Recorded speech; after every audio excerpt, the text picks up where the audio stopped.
بسم اللہ الرحمن الرحیم۔ آج جو سوا پارہ پڑھا گیا ہے اس میں سورہ نور کا بقیہ حصہ، پوری سورہ فرقان اور پوری سورۃ الشعراء تلاوت کی گئی ہے۔ اس سوا پارے میں خلاصے کے طور پہ 7 باتیں اہم ہیں۔ پہلی بات جو سورہ نور میں ہے، اللہ پاک نے حکم دیا ایمان والے مردوں کو اور ایمان والی عورتوں کو کہ وہ اپنی نگاہوں کو جھکا کر رکھیں۔ قل للمؤمنین یغضوا من ابصارہم وقل للمؤمنات یغضضن من ابصارہن۔ حکم دونوں کو ہے کہ ایک دوسرے کے ساتھ حیا کا معاملہ ہو، نگاہیں جھکی ہوئی ہو۔ ایک مرد نامحرم عورت کو بالکل جرأت کے ساتھ اور بے پردگی بے حجابی کے ساتھ نہیں دیکھ سکتا اگر ایمان ہے۔ اسی طریقے سے یہی حکم عورتوں کو بھی ہے۔ ہمارے ہاں معاشرے میں ایک عجیب سوچ پیدا ہوئی ہے کہ سارا زور مردوں پہ ڈال دیا جاتا ہے کہ بھئی آپ نظروں کی حفاظت کریں، آپ نگاہوں کی حفاظت کریں، آپ نامحرم کو نہیں دیکھیں، ضروری ہے۔ لیکن ایسا لگتا ہے کہ جیسے مستورات کے لیے یہ روک ہے ہی نہیں، وہ جو چاہے دیکھے، جو مرضی دیکھے، ایسا نہیں۔ یہ معاملہ برابر سرابر ہے، لیکن چونکہ مردوں کا تعلق اور مصروفیت باہر سے زیادہ ہے اس لیے ان کو مخاطب زیادہ کیا گیا۔ باقی جس طرح ایک مرد اجنبی نامحرم عورت کو بلا ضرورت نہیں دیکھ سکتا، من وعن اسی طرح ایک عورت بھی ایک مجنبی مرد کو بغیر کسی ضرورت شرعیہ کے اور امر مجبوری کے وہ نہیں دیکھ سکتے۔ تو نگاہوں کی حفاظت یہ بنیاد ہے کس چیز کے لیے؟ کہ انسان آگے چل کر بے حیائی سے، بدکاری سے بچ جائے گا۔ تو یہ دروازہ ہے۔ ہمارے اس مبارک دین کی خوبصورتی یہ ہے کہ ہر وہ چیز جو آگے چل کر مصیبت اور فتنہ بن سکتا ہے اس کو بھی وہیں پر بند کر دیا۔ اس لیے بدنظری پر پابندی لگائی، منع کر دیا گیا۔ دوسری بات جو سورہ نور میں ہے، ہمارے گھریلو زندگی میں پھر خاص طور پہ جو بچوں کا ایک تربیتی نظام ہے، اس میں 3 ہدایات دی گئی۔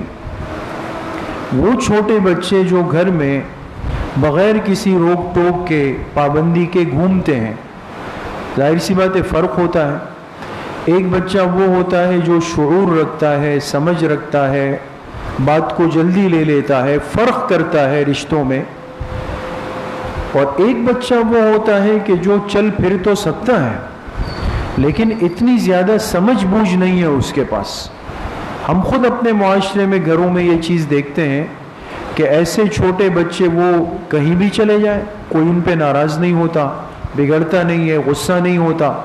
وہ اپنے کمرے میں جائے تو بھی بلا تکلف چلے جائیں، کسی اور کے کمرے میں جائے تو بلا تکلف چلے جائیں، اس لیے کہ ان کے اندر شعور نہیں۔ لیکن ایسے بچوں کے لیے بھی دین اسلام نے ایک تربیت کا قانون بنایا کہ ان کو بھی ایسی تربیت دو، ان کو سکھاؤ، مشق کرو ان کی کہ 3 اوقات میں یہ بھی اگر کمروں میں داخل ہو تو بغیر اطلاع کے، دستک دیے ہوئے، آواز دیے ہوئے نہ آئے۔ وہ کون سے 3 اوقات ہیں؟ فرمایا ایک تو عشاء کی نماز کے بعد، اس لیے کہ ایک فطری معاشرے میں عشاء کے بعد نیند کا وقت شروع ہو جاتا ہے، تو اس وقت پابندی۔ اب ظاہر سی بات ہے کہ گھر کے بڑے ہیں، والدین ہیں، بڑے ہیں، جب انسان سوتا ہے تو یہ بے تکلفی چاہتا ہے کہ جسم راحت اور سکون کے ساتھ ہو، زائد لباس اتار دیتا ہے، نیند کے کپڑے پہن لیتا ہے۔ تو ایسے وقت پر ایک بچہ اگر آئے اور مبادا اس کی نظر پڑ گئی کسی معاملے پر، تو کہتے ہیں کہ بچوں کی آنکھوں میں اللہ پاک نے سیکھنے کی صلاحیت رکھی۔ تو چھوٹے بچے ہوتے ہیں، ان کی اللہ پاک جو بصارت ہوتی ہے اس کی حس بڑھا دیتے ہیں۔ بہت ساری چیزیں یہ سن کر، بول کر نہیں سمجھ سکتے، دیکھ کر سمجھ سکتے ہیں۔ اسی لیے علماء نے لکھا ماں باپ کو زوجین کو حکم دیا کہ ان چھوٹے بچوں کے ساتھ سامنے کوئی بے حیائی والا عمل یا وہ نہ کیا جائے، اس لیے کہ یہ آنکھوں سے سیکھ رہے ہوتے۔ تو ایک تو عشاء کے نماز کے بعد، دوسرا فرمایا جو رات کا آخری پہر ہے، فجر سے پہلے کا وقت ہے، اس وقت میں بھی کوئی بچہ بلا دھڑک بلا تکلف نہ آئے، اور تیسرا فرمایا کہ جو ظہر میں قیلولے کا وقت ہے، اس وقت بھی یہ بچہ بلا تکلف نہ آئے۔ اب ظاہر سی بات ہے ہمارے ذہنوں میں یہ بات آئے گی کہ بھئی اس بچے کو کون بتائے، کون سکھائے، کون سمجھائے۔ یہی اصل تربیت ہوتی ہے دوست، محنت یہ، ایسا نہیں کہ وہ آپ کی بات کو 100% لے لے گا اور بالکل متبع فرما بردار متقی بن کے بیٹھ جائے، نہیں، کمی کمزوری تو ہوگی، لیکن اس کے ذہن میں ایک بات بیٹھ جائے گی کہ مجھے اس گھر میں رہتے ہوئے بھی کچھ پابندیوں کے ساتھ چلنا پڑے گا۔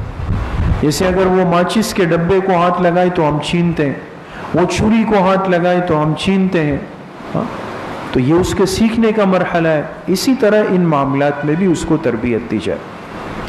تیسری بات جو سورہ نور میں ہے، اللہ پاک نے ایک اجتماعی موقع کا ادب بتایا کہ اگر تم کسی اجتماعی مجلس یا مشورے میں بیٹھے ہوئے ہو، یہ بڑی اہم بات ہے دوست، ایک اجتماعی مشورہ ہے اور اس میں 10 افراد 20 25 30 بیٹھے ہوئے ہیں، تو بھئی مشورہ اس کو کہتے ہیں جس میں انسان اپنے اعتماد کے ذمہ دار لوگوں کو، مخصوص لوگوں کو بٹھاتا ہے۔ ہر آدمی تو نہیں بیٹھتا مشورے میں۔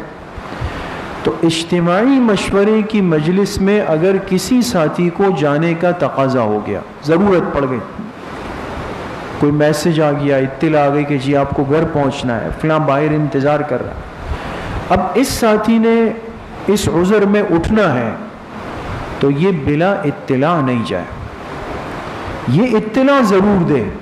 کیوں؟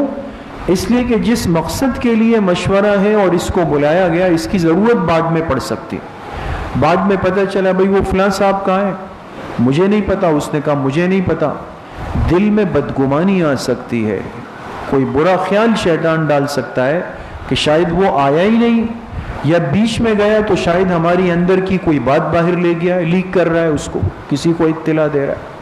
لیکن اتنا پاکیزہ دین ہے کہ کسی کے لیے دماغ کا خیال بھی برا نہ ہو جائے، تو اگر اٹھنے کی ضرورت پڑ جائے تو اپنے قریب والے ساتھی کو کان میں بتا دے، بھئی میں 10 منٹ کے لیے گھر تک جا رہا ہوں، پھر میں واپس آ جاؤں۔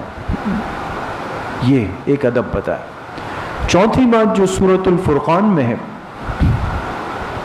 اللہ پاک نے کفار اور مشرکین کے اس شبہ کو ذکر کیا جو وہ قرآن کریم پر کرتے تھے۔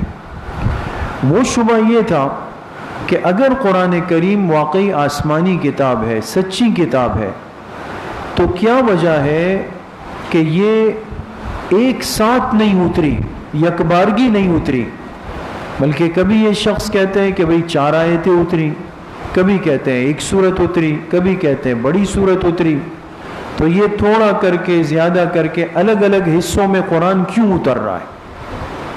بات سمجھ رہے دوست؟ اس کو انہوں نے ایک اعتراض بنایا، حالانکہ ایک بے ڈنگی سی بات ہے۔ جب انسان کسی چیز کو ماننا نہیں چاہتا نا، تو کہتے ہیں نا جو جی تیرا نہ چاہے تو باتیں ہزار ہے، دل نہیں چاہ رہا، تو کہا بھئی قرآن کو اس لیے نہیں مانتے کہ یہ الگ الگ اتر رہا ہے، ایک ساتھ کیوں نہیں اترا؟ اللہ پاک نے اس کا جواب دیا۔ پہلا جواب تو یہ دیا کہ اگر ایک ساتھ اترنا ہی ماننے کا سبب اور دلیل ہوتی تو اس کتاب سے پہلے تورات، انجیل، زبور ایک ساتھ اتری تھی، لیکن ایک ساتھ اترنے کے باوجود بھی اس کے منکرین بہت زیادہ تھے۔ معلوم ہوا کہ اگر یہ کتاب بھی ہم ایک ساتھ اتار لیتے، کیا گارنٹی تھی کہ تم لوگ مان لیتے؟ کوئی اور بات نکال لیتے بیچ میں۔ ایک بات۔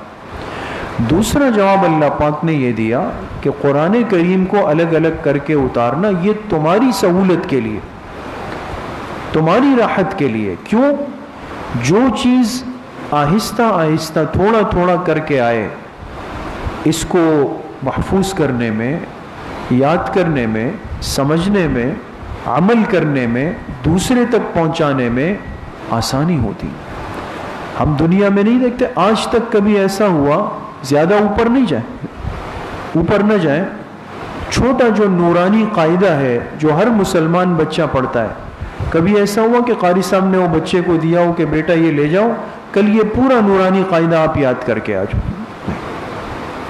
اس میں بھی 1 حرف، 3 حرف، 5 حرف، 1 لائن، اس ترتیب پہ نہیں چلتا۔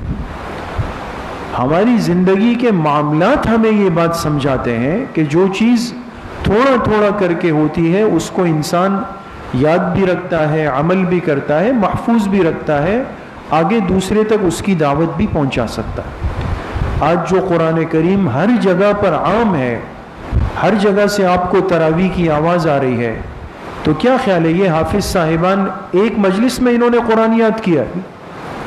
کسی نے 3 سال، کسی نے 5 سال، کسی نے 8 سال لگائے، تھوڑا تھوڑا کر کے یاد کیا، آج یہ قرآن محفوظ بھی ہے، اس کی مجلسیں آباد ہیں۔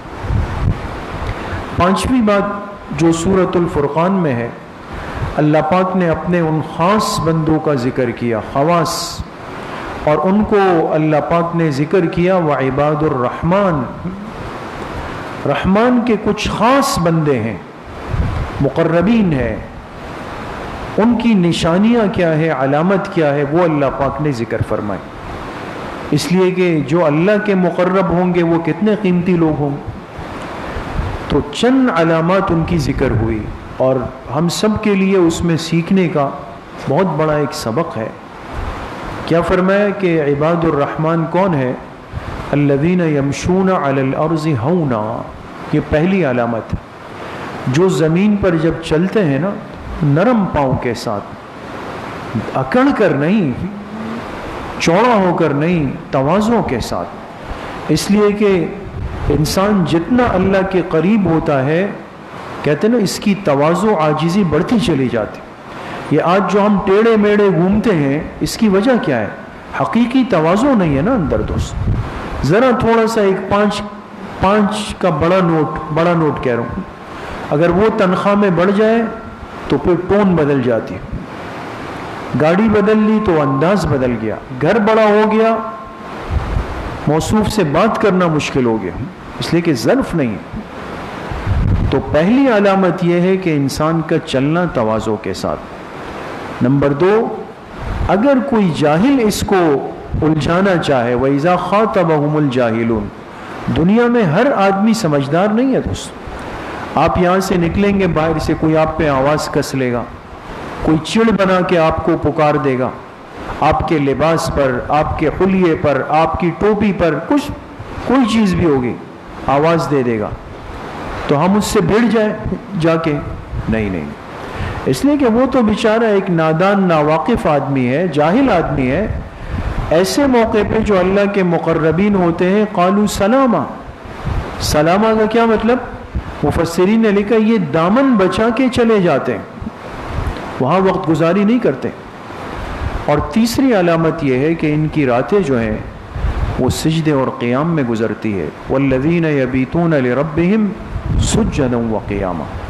اور چوتھی اہم بات یہ ہے کہ یہ اپنے اہل خانہ کے لیے، بیوی بچوں کے حق میں دعائیں کرتے ہیں، ربنا ہب لنا من ازواجنا وذریاتنا قرۃ اعین، اے اللہ میرے بچوں کو، میری بیوی کو، میرے گھر والوں کو میری آنکھوں کی ٹھنڈک بنا دے۔ آج دعا کے اندر ہم بہت ساری چیزیں یاد رکھتے ہیں، لیکن کم ہوتا ہے کہ ہم اپنے گھر والوں کو بھی یاد رکھیں، حالانکہ پہلا حق ان کا ہے کہ انسان اپنی آل اولاد کے حق میں دعائیں کرے۔ یہ وہ علامات ہیں، جب یہ ہماری زندگی میں آ جائے تو اللہ پاک فرماتے ہیں یہ عباد الرحمن، یہ میرے خاص بندے۔ چھٹی اور آخری بات جو آج کے خلاصے میں ہے، سورۃ الشعراء میں یہ لفظ آپ جانتے ہیں، شعراء یہ شاعر کی جمع ہے۔ شاعر اس کو کہا جاتا ہے کہ جو کسی بھی مضمون کو وہ شعر کی شکل دے دیتا ہے۔ ایک چیز ہوتی ہے جس کو نثر کہتے ہیں، کلمات، الفاظ، اور ایک ہوتا ہے اس کو نظم کہتے ہیں، یعنی اشعار کی شکل دے دینا۔ یہ ایک زیادہ اوپر کا قدم ہے، درجہ ہے کہ انسان کی اندر کی صلاحیت زیادہ ہے۔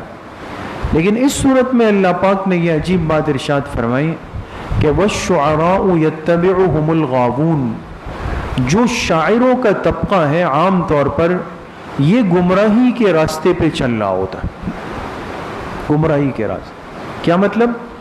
اس سے مراد دوستو یاد رکھے وہ شاعر ہے کہ جن کی شعر و شاعری کا سارا دار و مدار اور تعلق وہ دنیا اور فرضی چیزوں پر ہے، فرضی چیزوں پر. کوئی رات کے لیے شروع ہو گیا، کوئی اپنی محبوبہ بنا کے شروع ہو گیا، کسی نے اپنی زندگی کو ایک پیرایا دے دیا، کسی نے چاند کو بنا کر اوپر سے نیچے تک اس کو چڑھا دیا، اتار دیا. اب پھر کیا ہوا؟ واہ واہ واہ واہ، مکرر واہ واہ، کیا بات کہنے آپ کے. پھر جب وہ چلے گئے پھر دوسرے آ گئے، پھر مجلس ختم ہو گئی.